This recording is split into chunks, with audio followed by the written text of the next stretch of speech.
I ingested a snowflake, I'm sorry.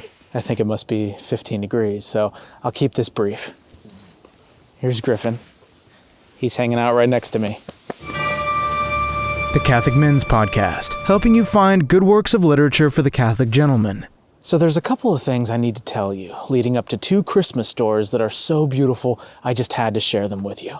First, we're just about to hit 5,000 subs, but I wanted to tell you that subs aren't really important to me. This is and always has been a hobby of mine.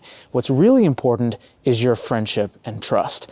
I value friendship based on love of God more than anything, even money. I've never run ads on this channel, and I never will. I don't accept donations. All I value is trying to help people. I dedicated my life to helping people, and this channel is just an outward expression of that love. The whole point of this YouTube experiment is to help you find good works of literature for the Catholic gentleman. Did you know that a Canadian school library in Mississauga, Ontario, is banning all books published before 2008 to ensure that the books are equitable and inclusive, which is absolutely insane. That means they're banning books like Sherlock Holmes and Oliver Twist. The activity of reading books is being destroyed before our very eyes, which is why sometimes you might catch me reading something more secular in nature just because I feel like good books aren't being passed down anymore. What if you're a young man that's trying to stay pure and is looking to find some good hunting stories for their entertainment? Is it before 2008? Well, you're not going to find them anymore. So hopefully they can come to my channel and find some good recommendations. Now, I'm not against banning books that promote terrible, unmentionable things because error has no rights, which is why St. Pius X implemented a strict censorship program, including placing books on the Index Librorum Prohibitorum, Index of Forbidden Books, and issued decrees and encyclicals that rejected modernist teachings. But banning all books before 2008 is wiping out pretty much the entire history of literature, which is why I promote such a broad range of topics. I'm trying to preserve what's being lost. Is that so terrible? Now, the person in charge of the previous channel that I hosted is banning people who are talking about the Catholic Men's Podcast in the comment section. He doesn't ban everyone who talks about it, but he banned users like the Catholic Mailman, for instance, who is trying to spread the word about my hobby. Now, I can understand banning people promoting heresy or who are attacking St. John Bosco, but why would you ban people trying to find me? That doesn't fit in at all with the Epistle of St. Paul, which says, "Charity is patient, is kind.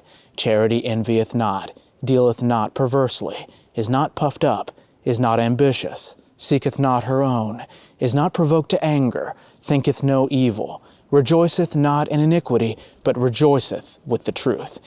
If you manage to find me here, know that I'm your friend, and all I want to do is help people with inspiring stories they've perhaps never heard before. Which brings me to the main part of my episode, 2 Christmas stories. The first is in Book 4 of the Catechism and Examples by Chisholm, which reads, King Alfonso V of Aragon, whose piety was equal to his greatness, went to visit one of the nobles of his kingdom a little before the festival of Christmas. This nobleman, although possessed of much wealth, neglected his religious duties and was leading a very sinful life. When he heard that his sovereign was about to honor him with a visit, he made great preparations and received him with all the honor due to his dignity.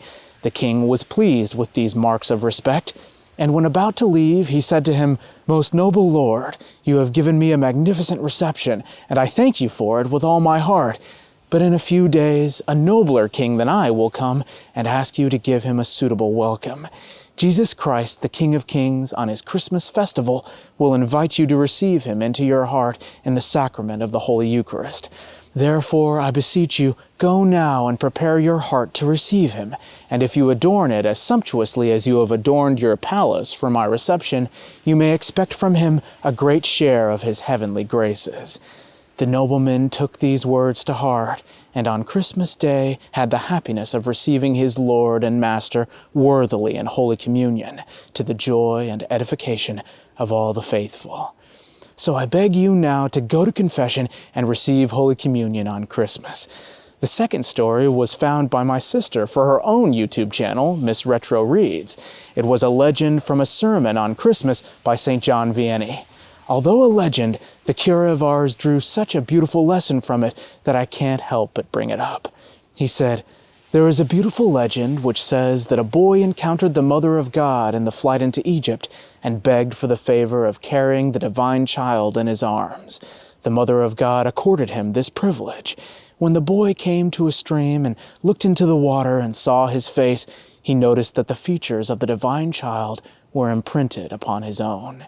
We also will pray the divine child that he may imprint the spiritual features of his childish innocence and humility upon our souls, so that we may become as children.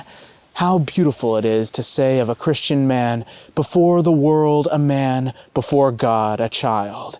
In the eyes of the world a man, in the constancy of his opinions and of his faith, a child. A child in his love of prayer, for the child prays. In its love of humility, for the child is humble. In its love of purity, for the child shuns what is impure. Emmanuel, God with us.